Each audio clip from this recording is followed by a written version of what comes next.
नमस्कार दोस्तों, मैं पारुल चौहान आप सभी का स्वागत करती हूँ आपके अपने प्यारे से परिवार रोजगार विद अंकित में। कैसे हैं आप सभी? उम्मीद करती हूँ अच्छे होंगे।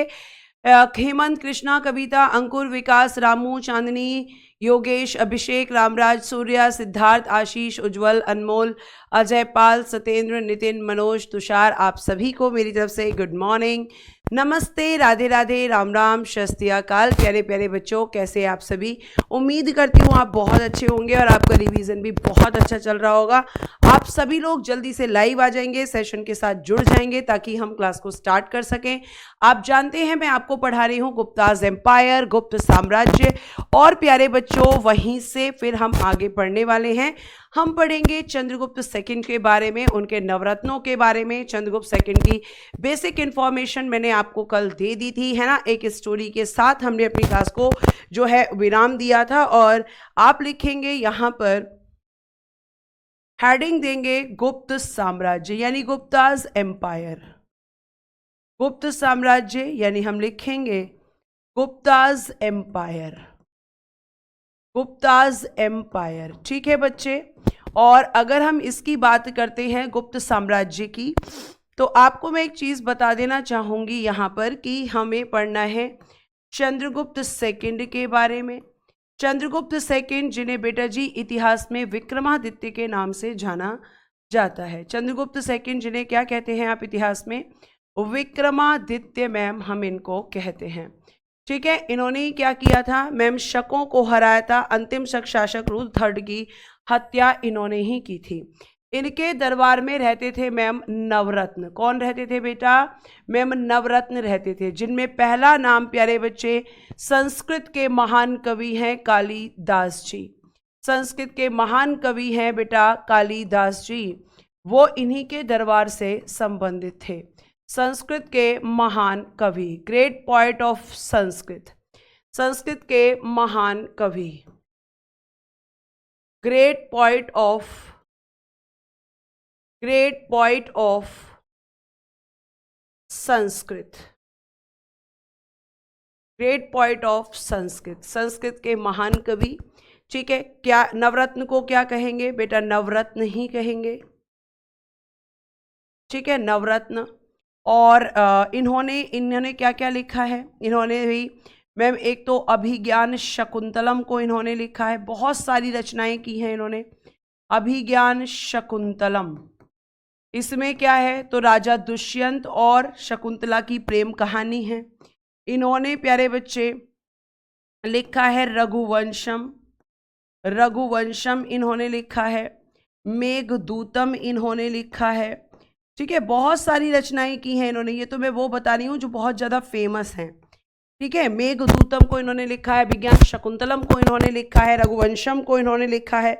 और हम कह सकते हैं इसके अलावा मैम विक्रमोर्वशीयम को इन्होंने लिखा है, जिसमें राजा विक्रम और आपकी अप्सरा है उर्वशी, उसकी कहानी है। विक्रमोर्वशीयम इन्होंने लिखा है। ठीक है। और आपको मैंने बताया था, जब मैंने आपको पढ़ाया था पुष्यमित्र शुंग के बेटे अग्निमित्र के बारे में, तो मैम मालविका अग्निमित्रम इन्होंने लिखा है। मालविका अग्निमित्रम ये भी इन्होंने ही लिखा है, जिसमें मालविका और अग्निमित्र की प्रेम कहानी है। ये सब किसकी रचनाएं हैं? कालिदास जी की हैं। ये किसकी रचनाएं हैं मैम? कालिदास जी की रचनाएं हैं। वॉइस प्रॉब्लम कर रही है? अच्छा, एक मिनट रुकिए, एक मिनट मुझे समय दीजिए।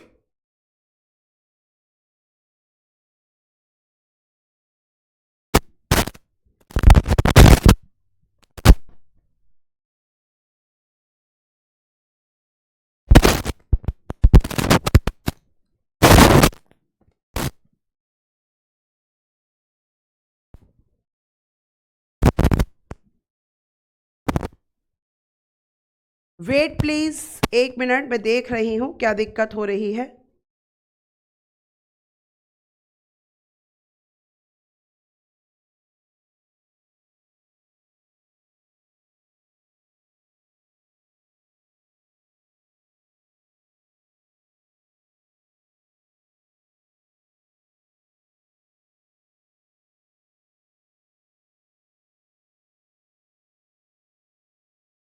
अभी बताइए बेटा जी कैसी आ रही है आवाज? अभी बताइए आवाज कैसी आ रही है? अभी बताएं प्यारे बच्चे,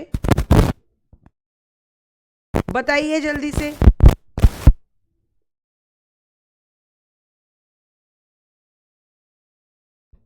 बताइए मुझे अभी आवाज कैसी आ रही है?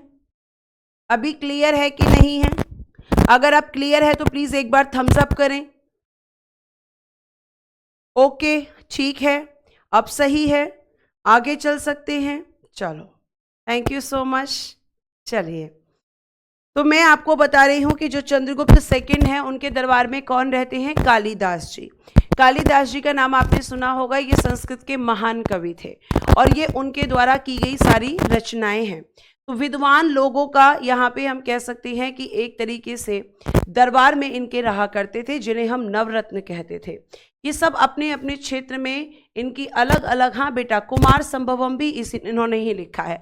मैंने कहा ना, इन्होंने बहुत सारी रचनाएं की हैं। बिल्कुल आप लिख सकते हो कुमार संभवम, ये भी इन्होंने ही लिखा है। मैं नहीं मना करूंगी बेटा, एक्सेट्रा लिख देना। इसके अलावा भी इनकी रचनाएं हैं, इसके अलावा भी इनकी रचनाएं हैं, ये आपको ध्यान रखना है।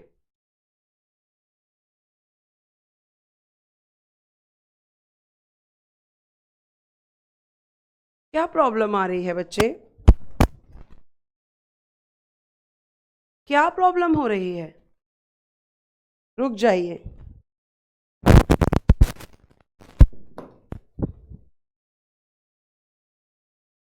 चलो, अब नहीं करेगी, है ना? कुछ बच्चे कह रहे हैं क्लियर है, कुछ बच्चे कह रहे हैं क्लियर नहीं है। ऐसा कैसे हो सकता है, ये बताइए। मैं एक बार अपने एप्लीकेशन पे ही आपका बैच चलाकर देख लेती हूँ। रुक जाइए, ठीक है, चेक करते हैं आपके सामने।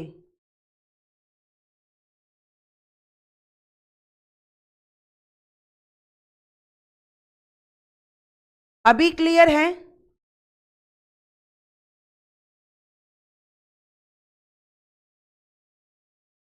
अभी क्लियर है या नहीं है, ये बताइए मुझे। ठीक है, चलो फिर चेक करने की जरूरत नहीं है। अब जरूरत पड़ेगी तो चेक कर लेंगे। ठीक है, अब आगे आओ यहां पर।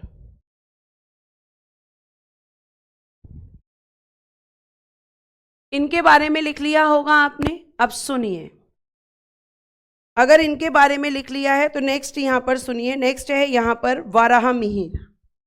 नेक्स्ट कौन है बेटा जी? नेक्स्ट यहां पे है वाराह मिहिर। और ये कौन थे? तो ये एक खगोल शास्त्री थे, खगोल शास्त्री। ठीक है, जो इनके दरबार में रहते थे वारामीर, ये एक खगोल शास्त्री थे। और इन्होंने बेटा जी इनकी रचना वृहत संहिता,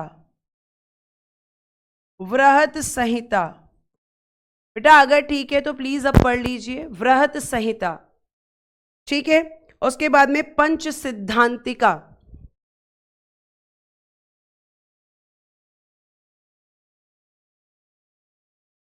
पंच सिद्धांतिका, और बेटा व्रजजातक, व्रजजातक। ये आपके यहां पर आप देखेंगे कि 3 इनकी रचनाएं हैं इंपॉर्टेंट। ठीक है, ये इनकी रचनाएं हैं 3, आपको ध्यान रखना है। तीसरे हैं बेटा जी शंकु, जो इनके नवरत्नों में शामिल हैं। शंकु कौन थे? तो मैम ये एक वास्तुकार, यानी कि ये एक आर्किटेक्ट थे। आर्किटेक्ट जो क्या करते हैं? जो मैम किसी भी बिल्डिंग को किस तरीके से बनाना है उसको देखते हैं यहां पर। ठीक है, आगे चलिए, एक बार रिफ्रेश कर लीजिए वीडियो को, रिफ्रेश प्लीज कर लीजिए। चौथे हैं बेटा जी छपड़क, एस्ट्रोलॉजर थे ये, ज्योतिष। कौन थे ये मैम? ये ज्योतिष थे, ये एस्ट्रोलॉजर थे, एस्ट्रोलॉजर। यानी कि ज्योतिष हम इनको कह सकते हैं। ठीक है, अगर हम आगे बात करते हैं तो इनके दरबार में 5वें कौन रहते थे? अमर सिंह जी। अमर सिंह जी। और अमर सिंह जी ने प्यारे बच्चे एक बुक लिखी है जिसका नाम है अमरकोश। जिसका नाम है अमरकोश। किसने लिखी है ये बुक? अमर सिंह जी ने। छठे हैं बेटा जी घटकर पर, और ये कौन थे? चंद्रगुप्त सेकंड के मुख्य सलाहकार, चीफ एडवाइजर। मुख्य सलाहकार यानी कि चीफ एडवाइजर थे ये। तो चीफ एडवाइजर की पोस्ट पर कौन था? आप कहोगे कि मैम वो थे घटकर पर। ये सब नवरत्नों के बारे में मैं बता रही हूं। अभी कितने हो गए? अभी मैम 6 हो गए। 7वें का नाम लिखिएगा धन्वंतरी। धन्वंतरी ये कौन थे मैम? ये बेटा जी चिकित्सक थे। जैसे आज के समय पर डॉक्टर्स होते हैं, ये चिकित्सक थे, मेडिसिन के क्षेत्र से संबंधित थे। एक थे बेटा जी वररुचि, और एक थे बेटा जी यहां पर बेताल भट्ट। और ये कौन थे मैम? बेताल भट्ट तो ये एक जादूगर थे, यानी मैजिशियन। कौन थे? मैजिशियन थे मैम, जादूगर थे। ये आपके 9 नवरत्न थे यहां पर। ठीक है, ये 9 नवरत्नों के नाम आपको ध्यान रखने हैं कि कौन चंद्रगुप्त सेकंड के दरबार में रहते थे। और जो आपके बेताल भट्ट हैं, इनकी रचना क्या क्या थी? एक तो सिंहासन बत्तीसी, इनकी रचना क्या क्या थी मैम? एक थी सिंहासन बत्तीसी। सिंहासन बत्तीसी। और एक थी बेटा जी मंत्र शास्त्र। मंत्र शास्त्र। मंत्र शास्त्र ये इनकी रचना थी। क्या दिक्कत आ रही है? रुक जाओ, मैं चेक कर लेती हूं, वेट प्लीज।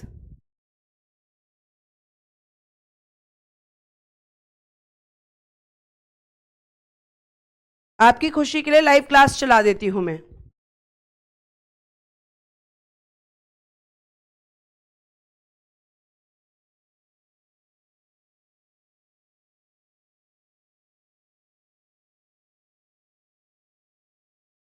चला दी है क्लास, अभी पता चल जाएगा। आपकी खुशी के लिए लाइव क्लास चला देती हूं। ये तो सही आ रही है आवाज?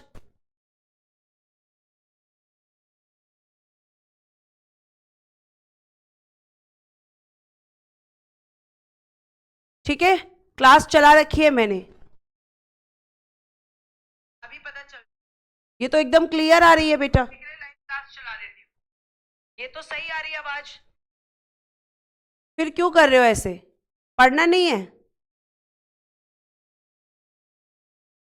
प्रीतम जी ये इंपॉर्टेंट ही है बेटा। क्लास चला रखी है मैंने, ये इंपॉर्टेंट ही आपसे पूछा जा सकता है चंद्रगुप्त के दरबार से कौन कौन संबंधित था।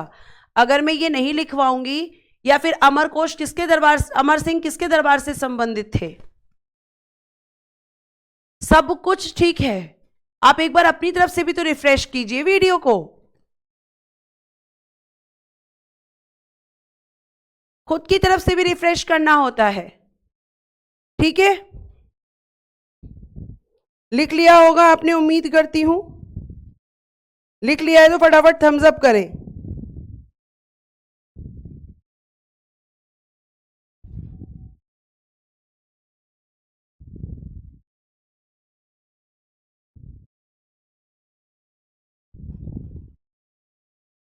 अब चलिए आगे चलते हैं।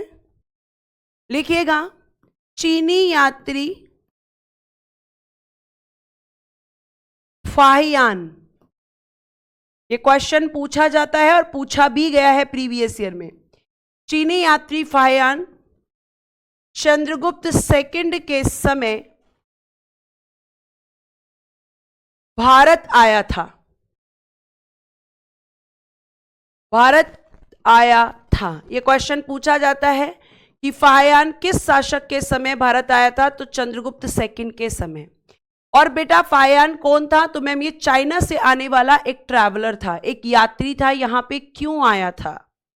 तो आप कहेंगे कि मैम यहां पर इसलिए आया था कि इसे बौद्ध धर्म के बारे में जानना था।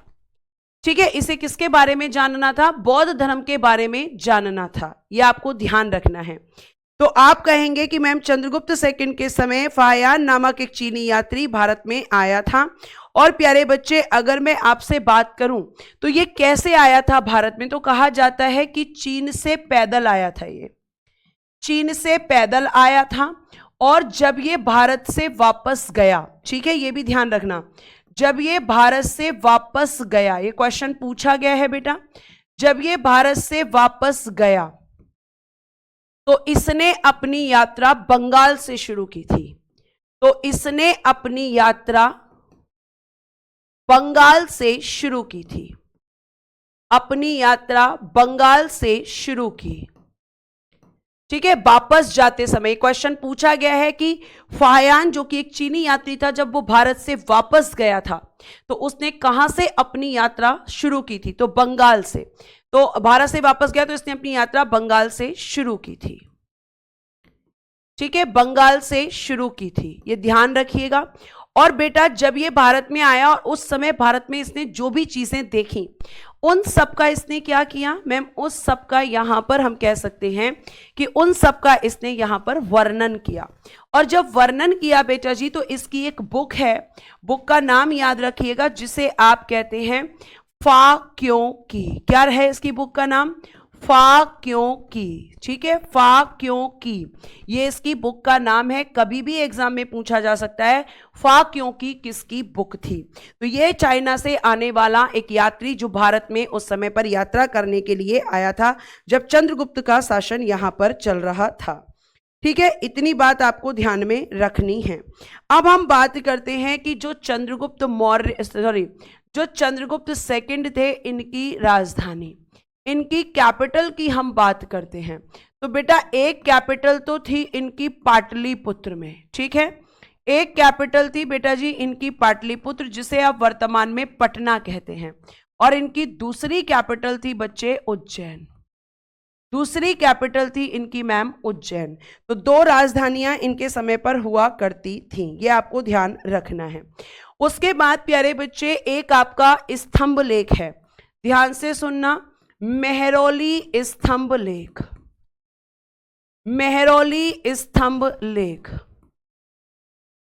ठीक है, मेहरौली स्तंभ लेख।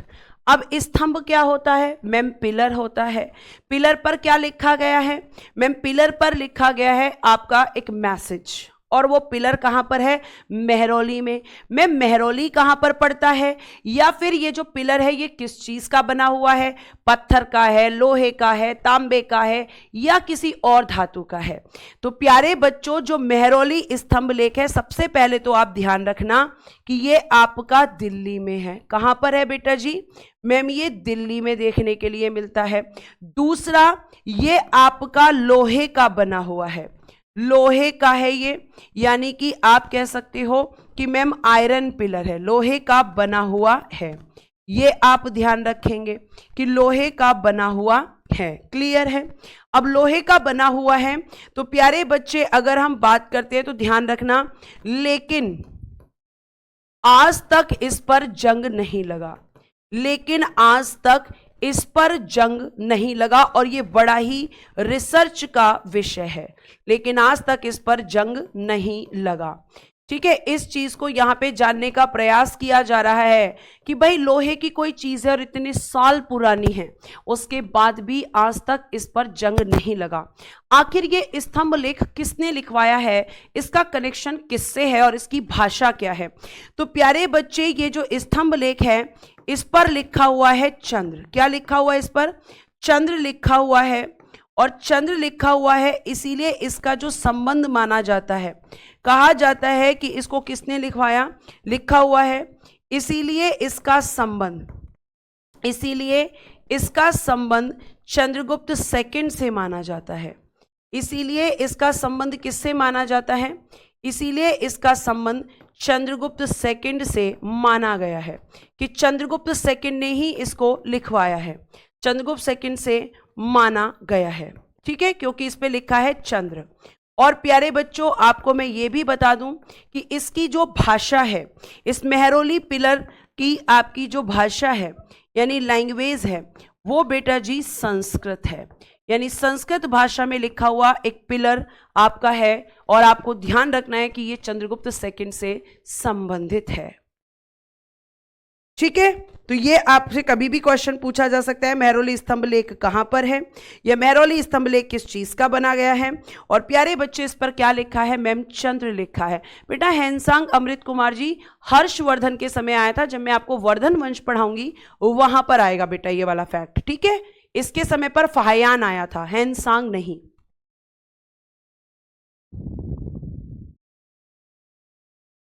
फटाफट लिख दीजिए यहां पर।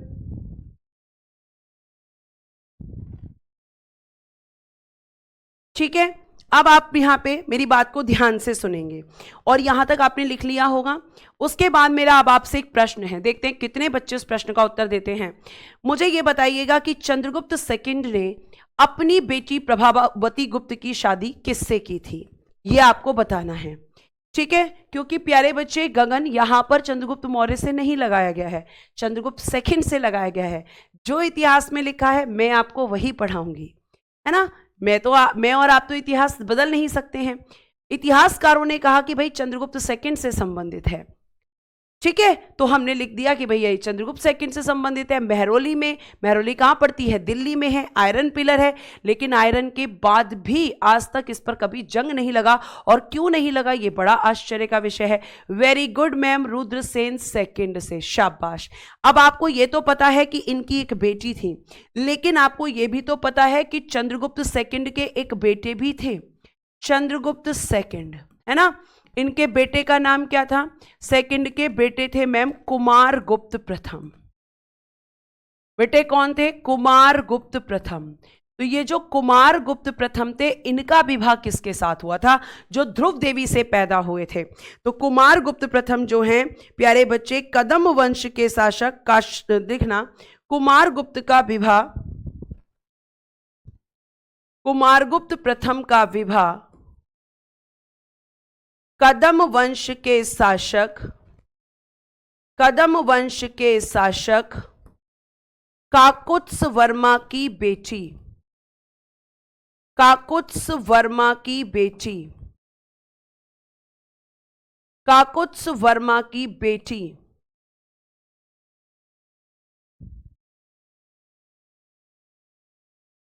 अनंत देवी से हुआ। कौन थी इसकी बेटी, अनंत देवी से हुआ। तो ये भी एक फैक्ट निकल कर आता है, अनंत देवी से हुआ। ठीक है, अपने बेटी की शादी किससे की थी, काकुत्स वर्मा की बेटी से, जो कदम वंश का शासक था। उसके बाद प्यारे बच्चे ये कहा जाता है कि जो चंद्रगुप्त सेकंड है, चंद्रगुप्त सेकंड ने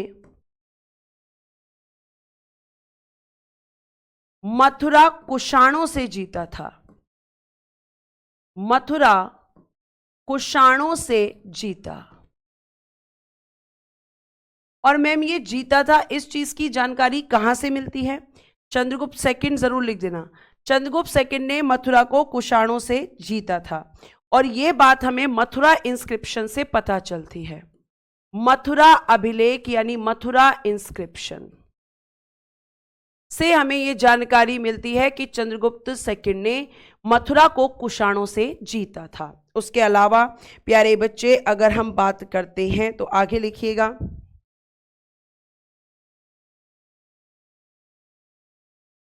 चंद्रगुप्त सेकंड की जानकारी का सबसे अच्छा स्रोत, सबसे अच्छा स्रोत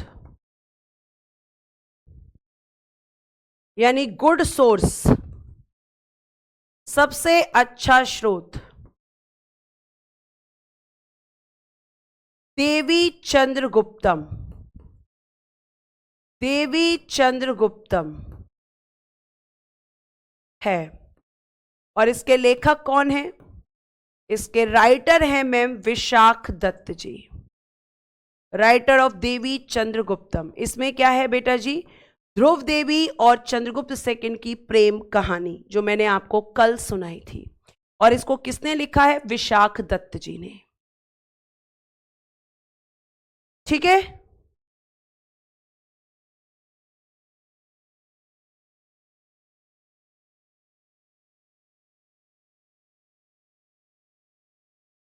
फिर इनके एक बेटे हैं और आप उनका नाम पढ़ चुके हैं, कुमार गुप्त प्रथम। इनसे सबसे ज्यादा एक ही क्वेश्चन आता है, नालंदा विश्वविद्यालय की स्थापना। कुमार गुप्त प्रथम, प्यारे बच्चे, इनके बारे में बहुत अच्छे से जान लीजिए। इनकी उपाधि लिख लीजिए पहले तो, शक्रादित्य, महेंद्रादित्य और बेटा जी श्री महेंद्र। महेंद्रादित्य और मैम श्री महेंद्र, ये इनके टाइटल हैं, ये इनकी उपाधि हैं, टाइटल। ठीक है। उसके बाद प्यारे बच्चे अगर हम बात करते हैं तो इन्होंने क्या किया था मैम? इन्होंने की थी नालंदा विश्वविद्यालय की स्थापना। नालंदा विश्वविद्यालय की स्थापना। ठीक है। कहां पर की थी मैम? तो बेटा जी ये बिहार में है, बिहार में। और ये किस चीज से रिलेटेड था नालंदा विश्वविद्यालय? तो मैम ये बौद्ध शिक्षा का केंद्र था, बौद्ध शिक्षा का केंद्र, यानी यहां पर बौद्ध धर्म से रिलेटेड शिक्षा दी जाती थी। बौद्ध शिक्षा का केंद्र था ma'am, centre of Buddhism education. ठीक है, इतनी बात आपको ध्यान रखनी है। ठीक। उसके अलावा इसे क्या कहा जाता था? तो बौद्ध धर्म की महायान शाखा का, बौद्ध धर्म की महायान शाखा का ऑक्सफोर्ड कहा जाता था। महायान शाखा, आपको पता है ना बौद्ध धर्म दो भागों में विभाजित हो गया था, हीनयान और महायान। तो बौद्ध धर्म की महायान शाखा का ऑक्सफोर्ड इसको कहा जाता है, ऑक्सफोर्ड कहा जाता था। किसको मैम? नालंदा विश्वविद्यालय को। ये आप लिखेंगे, ये आप लिखेंगे, फटाफट लिखिए।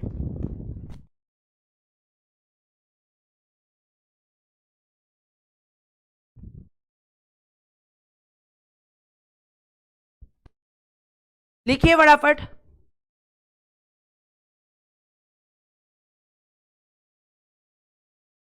अच्छा, मैंने विश्वविद्यालय, एक मिनट में ठीक कर देती हूं, विश्वविद्यालय, विश्वविद्यालय। और बेटा जी जो कुमार गुप्त हैं, इसकी जानकारी हमें कहां से मिलती है? लिखिएगा, कुमार गुप्त प्रथम जो हैं, ठीक है, इसके बारे में अगर हम बात करते हैं, कुमार गुप्त प्रथम के शासन की जानकारी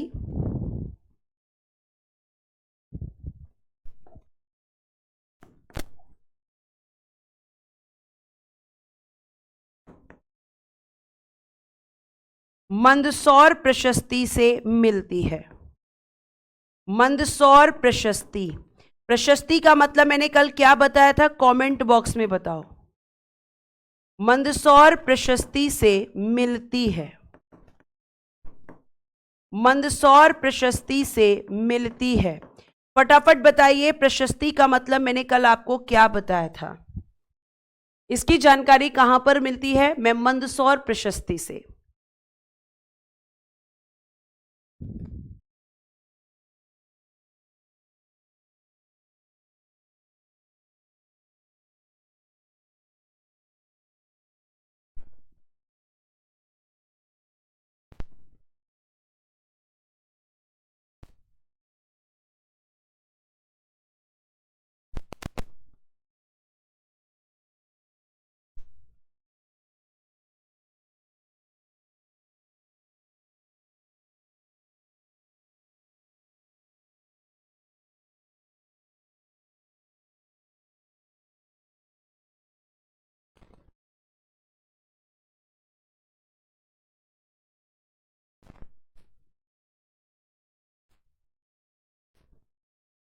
क्या करवाते थे राजा? अपनी प्रशंसा, अपनी प्रशंसा करवाते थे, उसको कहते हैं प्रशस्ति पत्र। क्लियर है? और आपको बता दूं कि ऑक्सफोर्ड क्या है, तो आप कहोगे कि मैम जो ऑक्सफोर्ड है, अगर मैं उसकी बात आपसे करती हूं तो ऑक्सफोर्ड एक यूनिवर्सिटी है, ऑक्सफोर्ड एक विश्वविद्यालय है जो लंदन के अंदर आपको देखने के लिए मिल जाएगा। तो एक बच्चे ने प्रश्न पूछा है कि ऑक्सफोर्ड क्या है, तो बेटा जी ऑक्सफोर्ड एक विश्वविद्यालय है जो लंदन में है। तो उस लंदन के विश्वविद्यालय से किसकी जो है उस तुलना की जाती है, कंपैरिजन किया जाता है, तो बौद्ध धर्म की महायान शाखा के लिए जो स्थापित हुआ था नालंदा विश्वविद्यालय, तो नालंदा विश्वविद्यालय का कंपैरिजन प्यारे बच्चे उससे किया जाता है। ठीक है, यह आपको ध्यान रखना है। अब आगे सुनिए, जब हमने कुमारगुप्त प्रथम के बारे में जानकारी लेनी है तो मंदसौर प्रशस्ति से, चंद्रगुप्त सेकंड की जानकारी लेनी है तो सबसे अच्छा सोर्स जो है वो क्या है? वो है मैम देवी चंद्रगुप्त।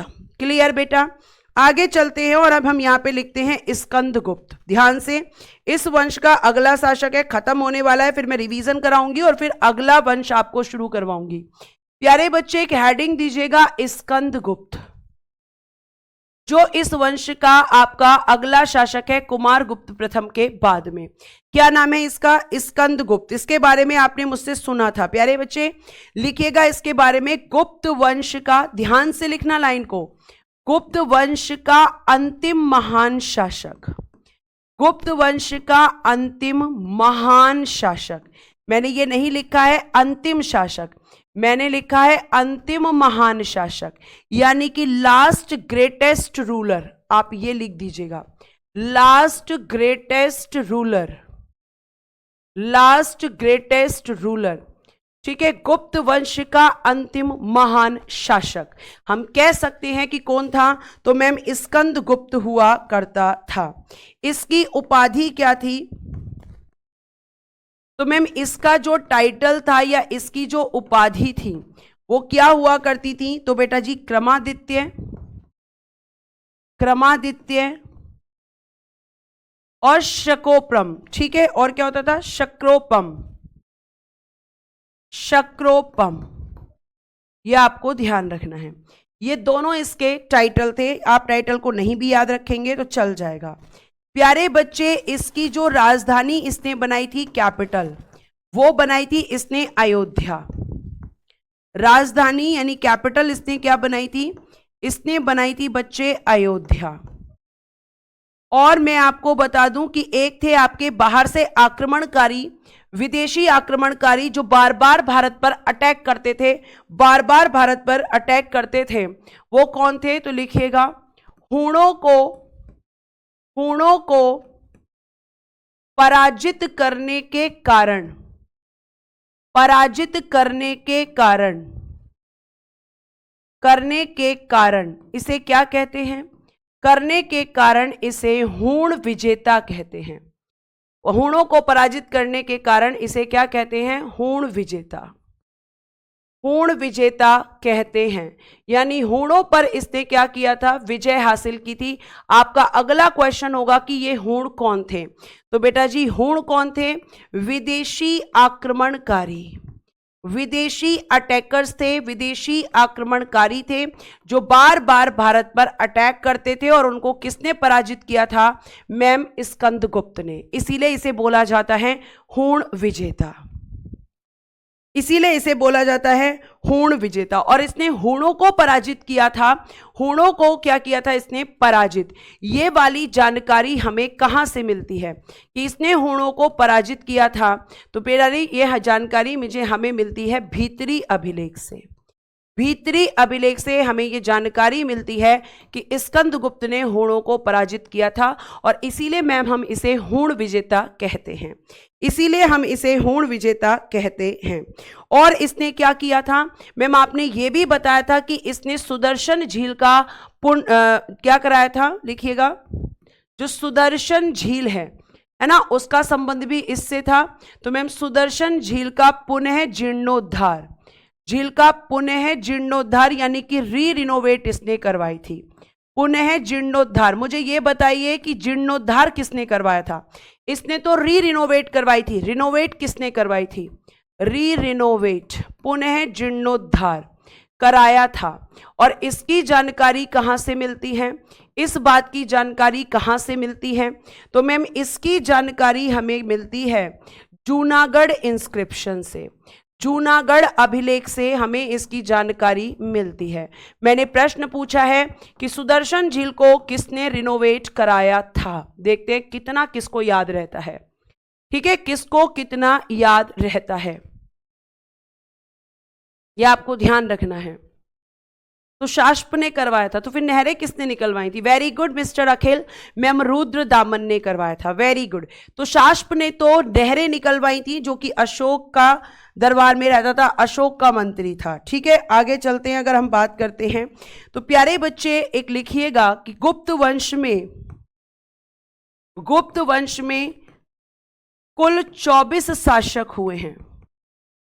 गुप्त वंश में कुल कितने मैम? 24 शासक हुए हैं, 24 रूलर्स। लेकिन हमें सबके बारे में नहीं जानना था, जो इंपॉर्टेंट थे केवल हमें उन्हीं के बारे में जानना है। कुल 24 शासक हुए हैं। लिखिएगा गुप्त वंश का अंतिम शासक, गुप्त वंश का अंतिम शासक, last ruler of Guptas dynasty, उसका नाम है बेटा जी विष्णुगुप्त, जिसे कुमार थर्ड के नाम से भी कुमार गुप्त थर्ड के नाम से भी जाना जाता है। विष्णुगुप्त, जिसे हम क्या कहते हैं? कुमार गुप्त थर्ड भी कहते हैं, कुमार गुप्त थर्ड। फटाफट आप इतना नोट कीजिए, कुमार गुप्त थर्ड।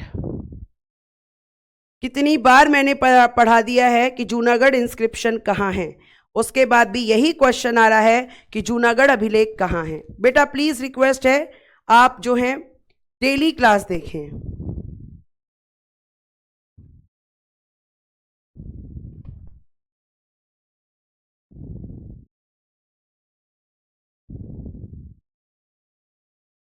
ठीक है, ये आप ध्यान रखेंगे। अच्छा, बस एक लास्ट इसके बारे में मुझे लिखवाना है, सिक्के। इनके समय पर चलते थे सिक्के, तो कौन से सिक्के किसने चलवाए थे?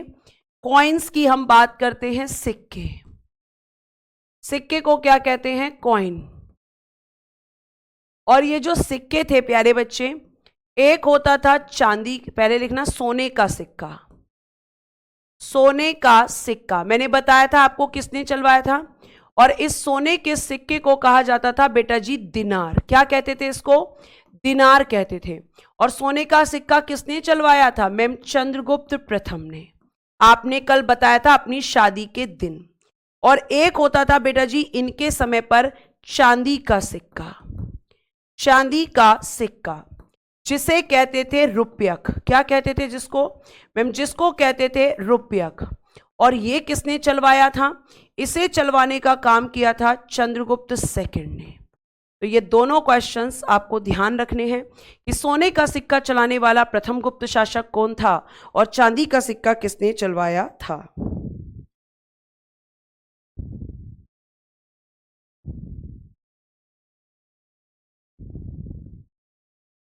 ठीक है, ये आप ध्यान रखेंगे।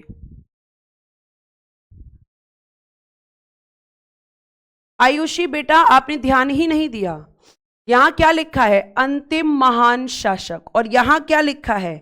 अंतिम शासक। दोनों में अंतर है, प्लीज ध्यान से सुनिए। आप अगर ध्यान से सुनेंगे तो चीजें आपको समझ आएंगी। और अगर आप ये सोचे कि हम कमेंट भी करते रहें, अपने नाम लेने की प्रतीक्षा भी करते रहें, तो फिर समझ नहीं आएगा। समझ केवल उसको आएगा जो कॉपी पर फोकस रखेगा लिखने में और जो बोर्ड पर फोकस रखेगा। तांबे के सिक्के को बेटा कौड़ी कहते थे। क्या कहते थे तांबे के सिक्के को? मैम तांबे का सिक्का भी बताओ। तांबे का सिक्का होता था बेटा जी कौड़ी, लिख लीजिए आप, है ना। एक होता था इनके समय तांबे का सिक्का। आप कोई भी प्रश्न पूछ लीजिए, मैं आपको बता दूंगी। कौड़ी, उसको कहते थे कौड़ी, तांबे का सिक्का। जैसे चांदी के सिक्के को रुपयक, सोने के सिक्के को अगर हम बात करते हैं तो आपका दिनार, ऐसे ही प्यारे बच्चे तांबे के सिक्के को कौड़ी कहते थे। ठीक है, यह आपको ध्यान रखना है।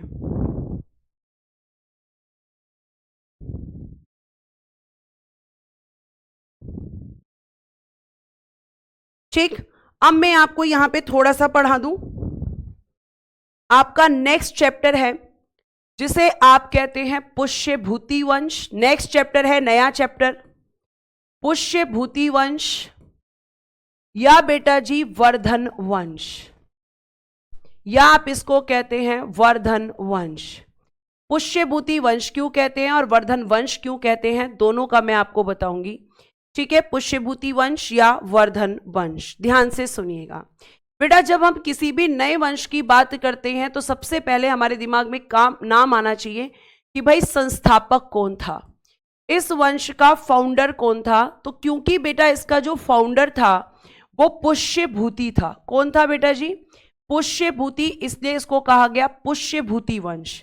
लेकिन अगर मैं आपसे बात करती हूं तो इस वंश का प्रसिद्ध शासक कौन था, यानी फेमस रूलर कौन था, प्रसिद्ध शासक या हम कह सकते हैं मैम फेमस रूलर, वो कौन था।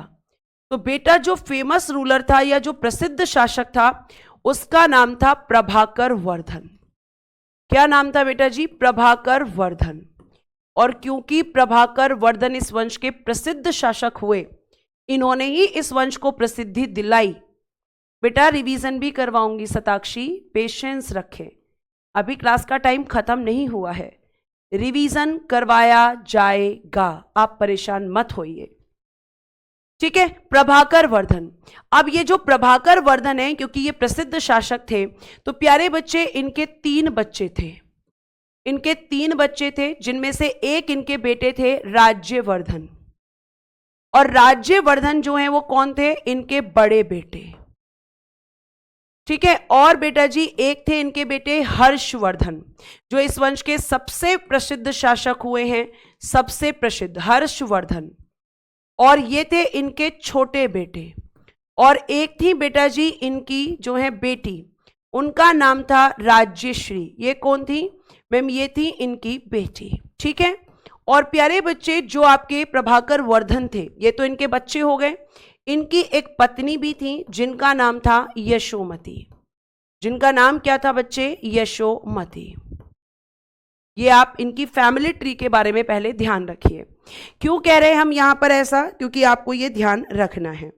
अच्छा, अब इन्होंने जो अपनी जो आपके कुषाण वंश वर्धन वंश के शासक थे, इनकी राजधानी की हम बात करते हैं तो शुरुआत में इनकी जो कैपिटल रहेगी वो रहेगी बेटा थानेश्वर। ठीक है, शुरुआत में इनकी कैपिटल क्या थी, थानेश्वर। यानी मैम थानेश्वर कहां पर पड़ता है, तो ये पड़ता है बेटा जी हरियाणा में। और बाद में इनकी जो कैपिटल है ये चली जाएगी आपकी कन्नौज। कन्नौज कौन लेकर जाएगा, कब लेकर जाएगा, इस चैप्टर में ही आपको पता चलेगा। तो इनकी 2 राजधानियां आपको ध्यान रखनी है। ठीक है, तो जो आपके प्रभाकर वर्धन जी हैं, इनके 3 बच्चे हैं, एक इनकी वाइफ हैं। अब इनमें से यहां पे कहानी शुरू होगी, राज्यश्री के पति की हत्या हो जाएगी।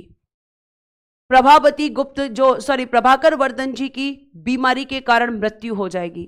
और क्योंकि इन्हें एक लाइलाज बीमारी थी, मतलब जिसका ट्रीटमेंट नहीं हो पा रहा था, और ये बात इनकी पत्नी जानती थी, तो जब इनकी पत्नी ने सोचा कि भाई मेरे पति तो अब बचने वाले हैं नहीं, तो इनकी पति ने खुद को जलाकर खुदकुशी कर ली, जिसे कहते हैं आत्मदाह। ठीक है, तो अगर मैं बात करती हूं तो राज्यश्री जो है वो किसकी बेटी है, प्रभाकर वर्धन की। यह आपको ध्यान रखना है। अभी आप इतना ध्यान रखेंगे। और प्यारे बच्चे अगर मैं आपको बताऊं तो इसकी कहानी कल मैं पूरी सुनाकर और फिर इसको लिखवाना मैं शुरू करूंगी। अभी मैंने केवल एक फैमिली ट्री आपके सामने रखा है और उस फैमिली ट्री के बारे में आपको ध्यान रखना है, क्योंकि कल यहीं से क्लास शुरू होगी और अभी क्लास खत्म नहीं हुई है, क्योंकि हमारा रिवीजन स्लाइड बाकी है। ठीक है, तो ऐड कीजिएगा रिवीजन स्लाइड और आप मुझे अब यहां पर आंसर करेंगे। चलिए फटाफट, गुप्त वंश के बारे में हम बात करेंगे क्योंकि इसी का मुझे रिवीजन कराना है। बताइएगा इसका संस्थापक कौन था, बताइएगा महाराज किसका टाइटल था, महाराज जो है ये किसकी उपाधि थी, ये आपको बताना है। नेक्स्ट आपको मुझे बताना है कि इस वंश का वास्तविक संस्थापक कौन था, वास्तविक संस्थापक कौन था, रियल फाउंडर। ठीक है, आपको बताना है कि आपका जो वास्तविक संस्थापक बताना है। और हाँ, सोने के सिक्के किसने चलाए थे? सोने के सिक्के चलाने वाला पहला गुप्त शासक कौन था, यह आपको बताना है। आपको मुझे बताना है कि कुमार देवी, ठीक है, कुमार देवी किस वंश से थी? कुमार देवी किस वंश से थी? वंश से थी, यह आपको बताना है। आपको बताना है लिच्छवी दोहित्र किसे कहा जाता है? लिच्छवी दोहित्र किसे कहते हैं? आपको बताना है कि भैया परम भागवत किसका टाइटल था? परम भागवत किसकी उपाधि थी, यह आपको बताना है। साथ साथ आपको बताना है कि किस गुप्त शासक को कहा जाता है कि वो संगीत प्रेमी था। संगीत प्रेमी कौन सा गुप्त शासक था? या फिर एक क्वेश्चन ये बनता है कि भारत का नेपोलियन किसे कहा जाता है? भारत का नेपोलियन किसे कहा गया है? किस गुप्त शासक को कहा गया है? ठीक है, प्रयाग प्रशस्ति अभिलेख की रचना किसने की है? प्रयाग प्रशस्ति अभिलेख, इसको किसने लिखा है? ये वो क्वेश्चंस बोर्ड पर होते हैं जो आपके किसी एग्जाम में पूछे जा चुके हैं या पूछे जाने की संभावनाएं होती हैं, ये आपको ध्यान रखना है। ठीक है, एक बच्चा है जिसने अपना पूरा टाइम इसी में वेस्ट कर दिया, कुछ समझ नहीं आ रहा, कुछ समझ नहीं आ रहा, आएगा भी नहीं। कमेंट करते रहो क्लास में, रेगुलर क्लासेस मत करो, है ना, फिर बिल्कुल समझ में नहीं आएगा। आगे प्यारे बच्चे, अगर मैं आगे आपसे लिखती हूं तो प्रयाग प्रशस्ति अभिलेख की रचना किसने की थी, ये आपको मुझे बताना है। नेक्स्ट बेटा, आपको मुझे ये बताना है कि हूण विजेता किसको कहते हैं? हूण विजेता किसे कहते हैं? आपको बताना है मुझे कि भाई आपका जो है गुप्त वंश का अंतिम महान शासक कौन था? गुप्त वंश का अंतिम महान शासक कौन था? अंतिम महान शासक। एक क्वेश्चन पूछा गया बेटा कि आपका जो है क्या कहते हैं, विक्रमादित्य किसकी उपाधि है? और एक क्वेश्चन पूछा गया है कि महाराजा धीराज किसकी उपाधि है? ये दो क्वेश्चंस बच्चे बने हैं और ये दोनों प्रीवियस ईयर में एग्जाम्स में आए हुए हैं। महाराजा धीराज ये किसका टाइटल है? ये क्वेश्चन भी पूछा जा चुका है। नेक्स्ट क्वेश्चन पूछा जा चुका है कि प्रभावती गुप्त किसकी बेटी थी? प्रभावती गुप्त किसकी बेटी थी? ये क्वेश्चन पूछा जा चुका है। किसकी बेटी थी, ये आपको ध्यान रखना है, क्वेश्चन आ चुका है। क्वेश्चन पूछा जा चुका है देवी चंद्रगुप्तम, देवी चंद्रगुप्तम के लेखक कौन हैं? देवी चंद्रगुप्तम के राइटर कौन हैं, ये आपको बताना है। नेक्स्ट आपको ये बताना है, ये क्वेश्चन भी पूछा जा चुका है, नालंदा विश्वविद्यालय की स्थापना किसने की थी? नालंदा विश्वविद्यालय की स्थापना करने वाला कौन था, ये आपको बताना है। आपको बताना है सुदर्शन झील का पुनः जीर्णोद्धार किसने करवाया था? सुदर्शन झील का पुनः जीर्णोद्धार किसने करवाया था, यानी रिनोवेट किसने करवाया था? ठीक है, आपको बताना है मेहरौली स्तंभ लेख का संबंध किससे है? मेहरौली स्तंभ लेख जो है, एक तो इसके बारे में ये जरूर बताना कि ये आपका कहां पर है और इसका जो संबंध है, संबंध किससे है, संबंध किससे। ठीक है, और लास्ट क्वेश्चन मैं आपसे पूछूंगी, गुप्त वंश का अंतिम शासक कौन है? गुप्त वंश का अंतिम शासक कौन है? अंतिम शासक कौन था? इसमें से कुछ क्वेश्चन पूछे जाने की संभावनाएं हैं और कुछ आपके पूछे जा चुके हैं। तो उम्मीद करती हूं इन सभी प्रश्नों के उत्तर तुम्हारी जबान पर होंगे। तुमने इन सभी प्रश्नों को अच्छे से सॉल्व किया होगा। जैसे संस्थापक या इसकी उपाधि की बात करें तो इन दोनों का ही आंसर है श्री गुप्त। वास्तविक संस्थापक में चंद्रगुप्त प्रथम थे, यह आपने हमें बताया था। ठीक है, इन्होंने सोने के सिक्के जारी किए थे। कुमार देवी किस वंश से थी? मैम लिच्छवी वंश की राजकुमारी थी और इनके जो बेटे थे उनका नाम समुद्रगुप्त था, इसीलिए इन्हें लिच्छवी दोहित्र कहते हैं। समुद्रगुप्त मैम इनका नाम था। और परम भागवत भी समुद्रगुप्त का टाइटल था। मैम ये भी समुद्रगुप्त और ये भी समुद्रगुप्त। प्रयाग प्रशस्ति अभिलेख की रचना किसने की थी? मेरा अगला प्रश्न आप लोगों से ये है, बताइए। प्रयाग प्रशस्ति अभिलेख जो है, जिसमें जानकारी मिलती है समुद्रगुप्त के विजय अभियानों की, जिसमें कहा जाता है कि समुद्रगुप्त ने 9 आर्यव्रत और 12 दक्षिणाव्रत राजाओं को हराया था। प्यारे बच्चे, तो ये आपका किसने कहा, मतलब ये आपका किसने बताया है? प्रयाग प्रशस्ति मतलब किसने लिखा है? मेरा प्रश्न आपसे ये है, बताइए फटाफट। वेरी गुड मैम, हरिसेन ने की थी, है ना। और ये वो बच्चे हैं जो रिवीजन करते हैं, क्लास को आराम से सुनते हैं। और बेटा अगर आप नहीं सुनेंगे तो बहुत दिक्कत होगी। ठीक है, अगर आप नहीं सुनेंगे तो दिक्कत होगी। मैं आपको पहले ही बोल चुकी हूं कि जिस बच्चे का फोकस रहेगा उसे सब समझ में आएगा।